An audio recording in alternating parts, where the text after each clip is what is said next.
नमस्कार साथियों, स्वागत है आपका अपने ही यूट्यूब चैनल बीरू एकेडमी पर। डियर, बात करेंगे बिहार शिक्षक भर्ती पर। बड़ी अपडेट देखने को मिल रही है। नियमावली पर कोर्ट का बड़ा एक्शन है। आखिरकार क्या वो शिक्षक भर्ती हो भी पाएगी या कहीं ना कहीं मामला काफी गंभीर स्थिति पर है। उत्तर प्रदेश की शिक्षक भर्ती से किस प्रकार से पूरी तरीके से जुड़ा है बिहार शिक्षक भर्ती का मामला, आपको कंटिन्यू तरीके से एक एक पॉइंट को समझाते हुए चलेंगे। लेकिन आगे बढ़ने से पहले जितने लोग चैनल पर पहली बार विजिट कर रहे हैं, सटीक और ऑथेंटिक अपडेट के लिए चैनल को सब्सक्राइब करके बेल आइकन प्रेस कर दीजिए। डियर, आपकी स्क्रीन पर न्यूज आर्टिकल्स लगी हुई है, आप देख सकते हैं। आज की दिनांक की ये न्यूज है। यहाँ पर दो प्रमुख खबरें दिखाई जा रही हैं। पहली जो खबर है वो शिक्षक भर्ती में प्राथमिक शिक्षा निदेशालय ने जारी किया आदेश। महिला, एससी, एसटी व दिव्यांग के लिए सीटेट अंक में छूट की सीमा दी गई है। इसको आप जान चुके हैं कि जो सीटेट में अभी तक 90 अंक पर क्वालिफाई होता था, लेकिन बीटेट की तर्ज पर यानी कि बिहार में आपके अगर कहीं ना कहीं 55% पर भी आपको छूट दी जाएगी। ओबीसी, एससी और एसटी को यहाँ पर मेंशन किया गया है, आप देख सकते हैं। एसटी में जो दिव्यांग होंगे वो 82 अंक में पास होंगे, महिला सामान्य की 90 पर। और छूट के बाद आप देख सकते हैं यही महिला सामान्य की 82 पर पास होंगी। और जो एससी और एसटी हैं वो 75 अंक पर ही पास हो जा रहे हैं। बीटेट अभ्यर्थियों को भी अंकों में छूट की जा रही है पहले की तरफ।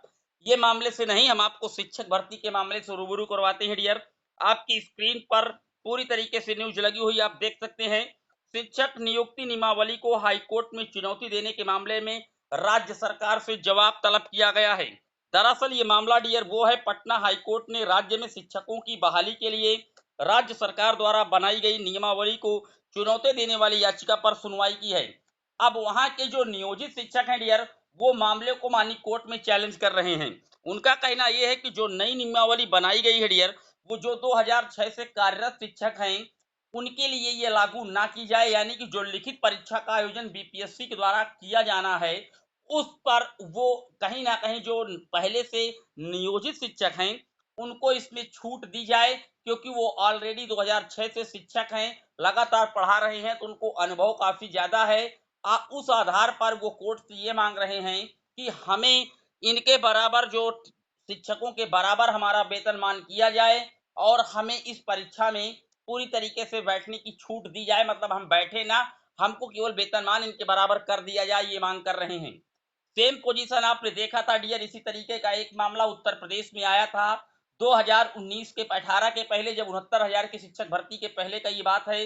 उत्तर प्रदेश में शिक्षा मित्र भी इसी तरीके से कार्यरत थे। लगभग 10 साल से वो नियुक्ति में पूरी तरीके से रन में थे। लेकिन मामला जब सरकार के द्वारा शिक्षा नियमावली में संशोधन किया गया था उत्तर प्रदेश में और सुपर टेट की परीक्षा लगाई गई थी, तो मामले को माननीय कोर्ट में चैलेंज किया गया था।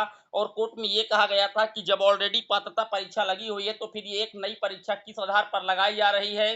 तो सरकार ने वहां पर क्वालिटी एजुकेशन का कहीं ना कहीं हवाला दिया था और फिलहाल वो पूरी तरीके से जो अपील थी, रिट थी, वो खारिज कर दी गई थी माननीय कोर्ट के द्वारा। हाँ, ये जरूर था कि शिक्षा मित्रों को प्रति वर्ष के हिसाब से 2 अंक का भारांक जरूर दिया गया था। तो अगर वो सुपर टेट की परीक्षा में केवल क्वालिफाई कर लेते थे तो निश्चित तौर पर वो स्थायी टीचर हो जाते थे। लेकिन यहाँ पर जो बिहार की शिक्षक भर्ती में ये नई नियमावली हुई है, इसमें जो नियोजित टीचर हैं उनके लिए किसी भी प्रकार की कोई छूट नहीं दिखाई जा रही है। मामले को इसी तरीके से लेके जाकर के बिहार में भी चैलेंज किया गया है पटना हाई कोर्ट में। लेकिन अगर पटना हाई कोर्ट के समक्ष सरकार, जो वहां की बिहार की सरकार है, वो उत्तर प्रदेश सरकार का जो कहीं ना कहीं हवाला है, इसका उदाहरण अगर वहां पेश करके कोर्ट में साबित कर देगी कि हम भी क्वालिटी एजुकेशन के लिए कहीं ना कहीं ये नई एक लिखित परीक्षा करवाने जा रहे हैं बीपीएससी के माध्यम से, निश्चित तौर पर आप मान लीजिए कि कोर्ट पूरी तरीके से सरकार की तरफ झुक जाएगी। क्योंकि जो नई शिक्षा नीति है वो भी गुणवत्ता परक टीचरों की और गुणवत्तापूर्ण जो कहीं ना कहीं शिक्षा है उसकी वकालत करती है। और इसी के आधार पर उत्तर प्रदेश में जो नई शिक्षा नियमावली थी वो पूरी तरीके से लागू हो गई थी, यानी कि सुपर टेट लागू किया गया था। उसी के तर्ज पर बिहार में भी है। हालांकि जो पटना हाई कोर्ट है उसने 3 हफ्ते का सरकार से समय मांगा है, जवाब तलब मांगा है। लेकिन जो भर्ती प्रक्रिया है उस पर किसी भी प्रकार की कोई रोक लगाने का आदेश नहीं दिया गया है पटना हाई कोर्ट के द्वारा। निश्चित तौर पर जो नियोजित शिक्षक हैं वहां के, वो ये जरूर मांग करें कि जैसा नियमावली में संशोधन के बाद हमें कुछ ना कुछ प्रॉफिट या बेनिफिट जरूर दिया जाए।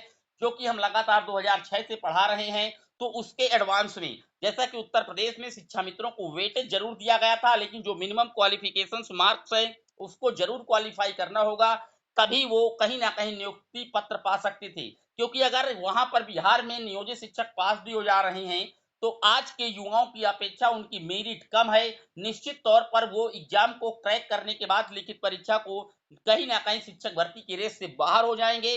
तो वो कहीं ना कहीं आप कह सकते हैं कि वेटेज के आधार पर कुछ जो परसेंटेज में छूट है, अगर इसकी मांग माननीय कोर्ट के समक्ष करते हैं तो निश्चित तौर पर उनको लाभ मिल सकता है।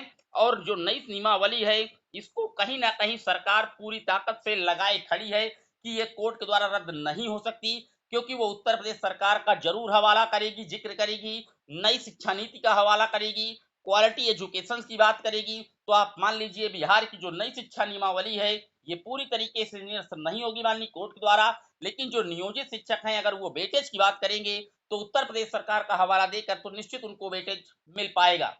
पूरे वीडियो पर आपकी क्या राय है कमेंट बॉक्स में छाप दीजिएगा। बिहार शिक्षक भर्ती में नियमावली को लेकर के 3 सप्ताह का समय दिया गया है माननीय सरकार को।